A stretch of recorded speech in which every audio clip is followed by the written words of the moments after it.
Medicover Hospitals, Vizag's most trusted hospital. 040-6833-4455. ఆయన మొట్టమొదటిగా హిమాలయస్ ఎందుకు పోతాడు ఆయన అసలు ఎందుకు కాదు హిమాలయం ఎందుకు పోతాడు ఆయన ఏదో 40% నాకు ఓట్లు వచ్చాయి నేను మళ్ళీ అధికార వస్తానని భావన పోతున్నాడు. ఆ సమస్య ఉండదు. ఇది శాశ్వతంగా చంద్రబాబు నాయుడు గారు ఒక ఇమేజ్ మంచి ఒక డెవలప్మెంట్ చేయాలి. Visionary man. గతంలో మనం హైదరాబాద్ చేసినాడు. చంద్రబాబు నాయుడు చేసిన వల్ల హైదరాబాద్ బ్రహ్మాండంగా పెరిగింది. ఈరోజు కూడా తప్పకుండా విజయవాడని బ్రహ్మాండంగా అభివృద్ధి చేస్తాడు. ఈ శాశ్వతంగా హిమాలయ కాదు ఎక్కడ పోయినా అధికారం వచ్చే సమస్య లేదు. అన్ని అవినీతితో కూరుకుపోయాడు. అవినీతి కూరుకుపోయాడు కాబట్టి ప్రజలు మమ్మల్ని గెలిపించారు.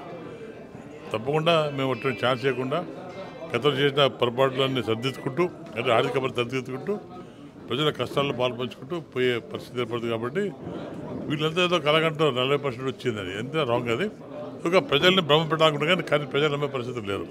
మంచి అవకాశం ఇచ్చారు ఆయనకు. అవకాశాన్ని పోగొట్టుకున్నాడు కాబట్టి మళ్ళీ తిరిగి వచ్చే సమస్య లేదు. ఇంకా ఏదో మాట చెప్తుంటాడు హిమాలయ పోతాను అని హిమాలయ వెళ్ళి ప్రజలు నమ్మరు. తప్పకుండా వచ్చేది మళ్ళీ మేము వస్తాం. మరిన్ని వీడియోస్ కోసం ఛానల్ ని సబ్స్క్రైబ్ చేయండి. లేటెస్ట్ అప్డేట్స్ కోసం వాట్సాప్ ఛానల్ ని ఫాలో చేయండి. అండ్ లింక్ డిస్క్రిప్షన్ లో ఉంది.